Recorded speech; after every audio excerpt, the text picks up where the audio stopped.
Mr. Chairman, it's a great pleasure to see you here at the World Economic Forum in Davos. Thank you for joining me. Thank you very much. My pleasure.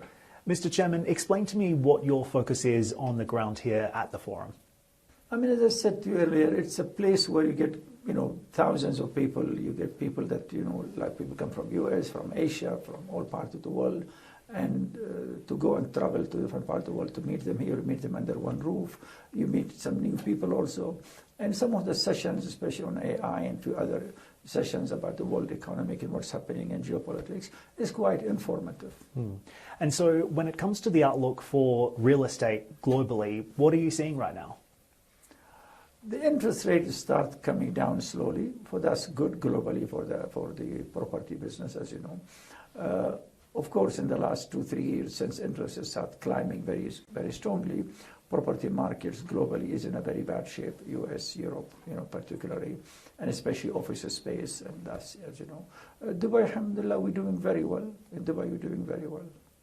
Are you seeing a rise in default rates as a result of higher interest rates? Are people having trouble paying back loans that they picked up through the course of the pandemic? It's interesting. Dubai market is still quite liquid and is not relying on mortgages a lot. There is a percentage of it which rely on mortgage, which is the middle class who wants to buy apartment for his own, and in that category we are not. So I don't know how good they're doing or how slow they have done or good. But on the high end where we are and the top end, the luxury is still doing well, and 23 was an amazing year. 24 started well. We have launched few buildings in lagoons and they did well. So what is the outlook for 2024? Do you think property prices can continue to rise, particularly in that luxury segment that you're operating in? I am not looking, I don't think it will rise a lot, maybe 5-10% here and there. I'm looking more at the demand is there, liquidity is there, and there is, demand and there's liquidity, and there is volume. And where is the demand coming from? Oh, India, China, Europe, Russia has slowed down, but other countries are coming in strongly, especially Chinese coming back. And Dubai is, surrounded by more than 100 countries with all kinds of issues and challenges, and people want to migrate and come to Dubai for living or for investments. What do you think that means for the Dubai economy in the year ahead? Can we expect the type of growth that we've seen in recent months and years to continue? Yes. Dubai long term in the coming 10 years is very strong, because the difference happened after COVID, that a lot of Europeans are coming to live there. And if you ask me why, what happened, I asked some of them, I met them personally with their families, and before COVID, they could not come and stay 6 months because of their schooling. So they were coming for a week here and a week there. During COVID, they came for 6 months because the schooling was online, and they liked the city, and the wife and the kids drove the decision for the family to move to Dubai. And a lot of wealthy families from Europe particularly moving to Dubai. Seems like the property market is much more stable now than what it has been in years past. Is that a fair comment? Yeah, because Dubai went through phases, and like anybody else, so you have a child, then teenager, then you get mature. So from 2001, when freehold was launched, until 2008, it was moving fast. It was no regulations. People were speculating. 2009 came, and market went through a difficult time. But since then, it's been maturing year after year.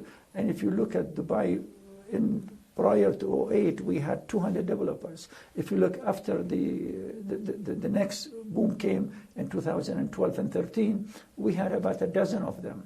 And now the same thing. The next boom, always you're going to get a dozen of them, and 2-3 survive, and 2-3 have challenges.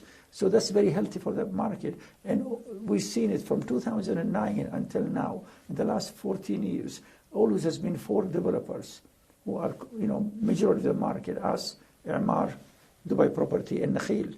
And between them, they get about 80% of the volume, which is in one way healthy, because those are mature companies, large companies, know what they're doing, they're secure, safe. And then always will be 10-15% few others, and that's fine for the market.